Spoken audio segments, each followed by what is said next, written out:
Hi, my name is Jenai Marek, and I am the author of The Dangerous Voyage of Gup the Sailor. I'd like to read the first chapter to you and invite you to check out my entire novel on Amazon.com. Thanks. The Dangerous Voyage of Gup the Sailor. Chapter 1, The Orphans of Sacred Home. I stood in front of the man who was wearing a priest's dull gray cassock but couldn't take my eyes off the 6 poor faces staring from behind him. As sure as I still had my sea legs, those boys, who peered with inquiring eyes from behind the priest, were all children not unlike myself. The way they stared and the expression on their faces made me very uncomfortable. I was on an eastern island in the Cock Isles, but not yet sure of which one. The eldest of the 6 boys couldn't have been a day more than 13 years old.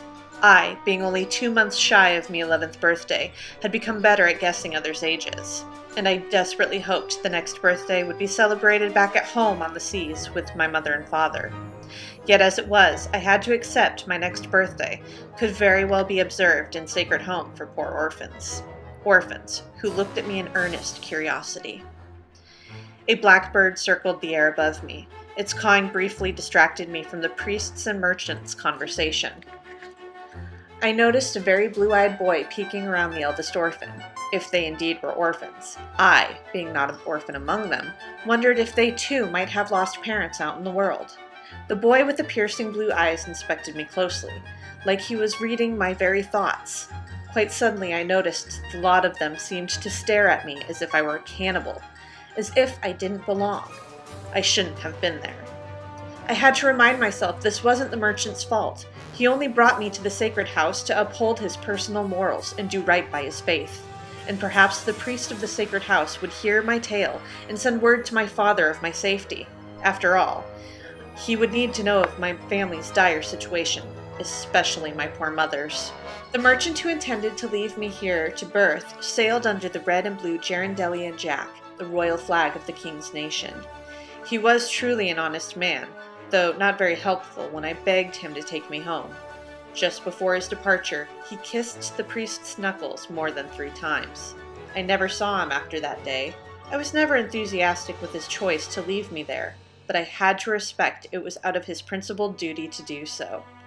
So there I was, standing before a red-faced priest, under the unblinking gaze of the sacred house's small army of orphaned boys, and I hadn't a chance to tell my story before the holy man, turning stern in his disposition, ordered the lot of us to bed early.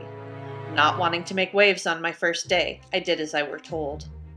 I intended to sleep deeply and in the morning set everything right with the priest.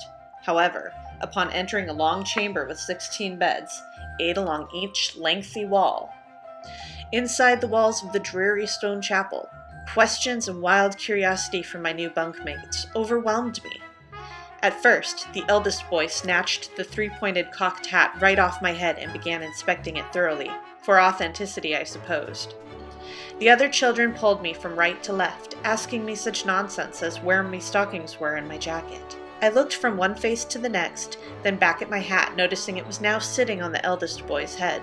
In an instant, the eldest boy became the most despicable swab to me. I knew I'd have a hard time liking a boy who could so easily take another boy's hat. "What's your name?" another boy asked, pulling me away from my hat and its thief. "Gup," said I, reaching back at the eldest boy. "I'm called Gup. Now me cocked hat you. Hands it back here."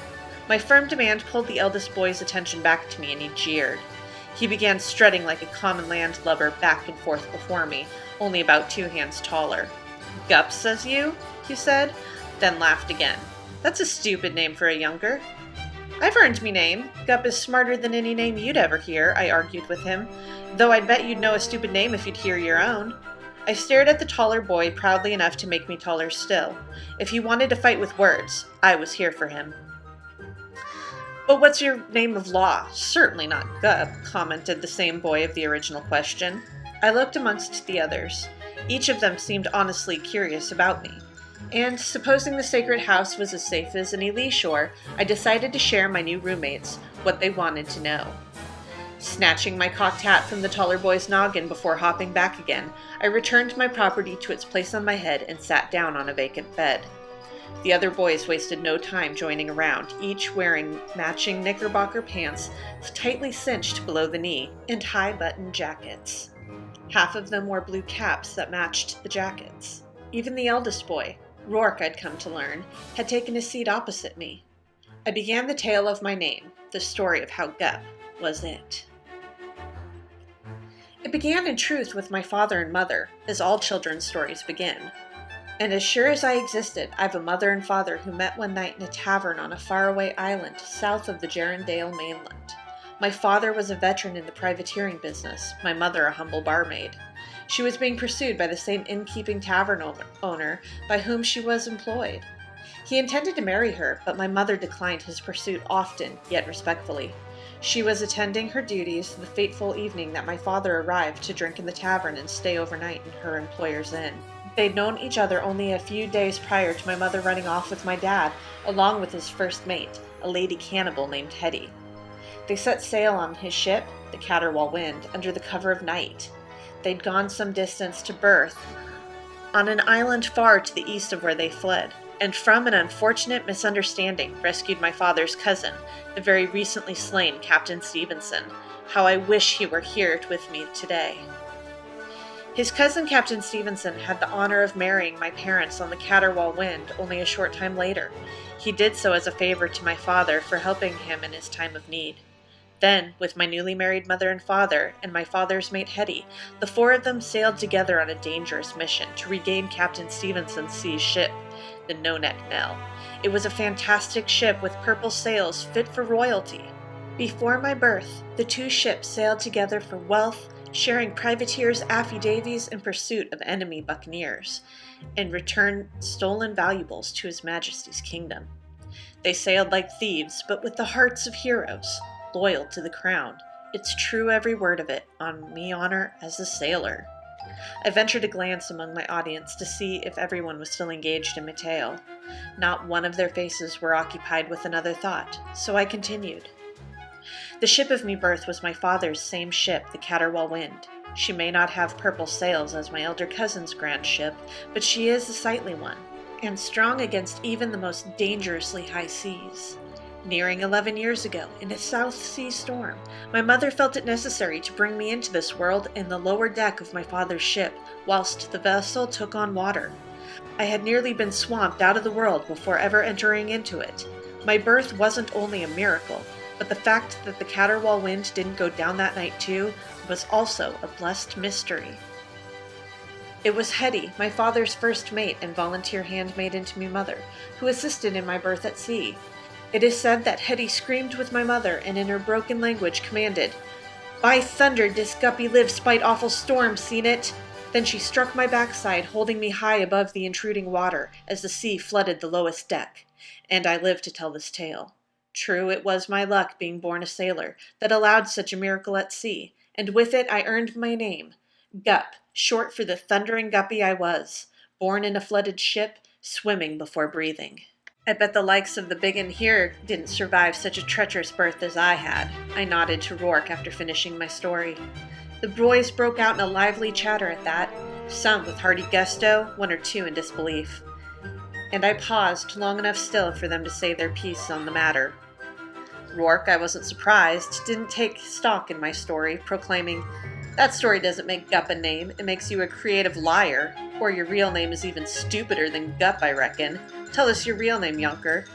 And with that I answered, "Me name is Elliot Hack, son of Captain Hank Hack and his bride Maggie Rivers Hack, both of whom you may know from many of the famed sailors' tales. I'm orphaned to no deceased parents." And again a row broke out among the lot of them. Questions like, "How are you in our sacred house for orphans?" and "How can ye have parents?" Still, as well as similar queries were fired like cannonballs at me, I answered in earnest. "It is an error and mistake that brings me here, and I'm sure to set it straight in the morning with the sacred priest." And then laughter erupted from the lips of every one of the orphans. I looked at all of them confused, as each insisted all at once that the holy man, Father Ratmere they called him, hears no child's tale. And just as surely as they insisted on the priest's deafness, the same man burst into the room, enraged. He was snarling enough to make all of us in the room rigid with fear. "Silence each of you at once," he ordered, and not one of them disobeyed, myself included.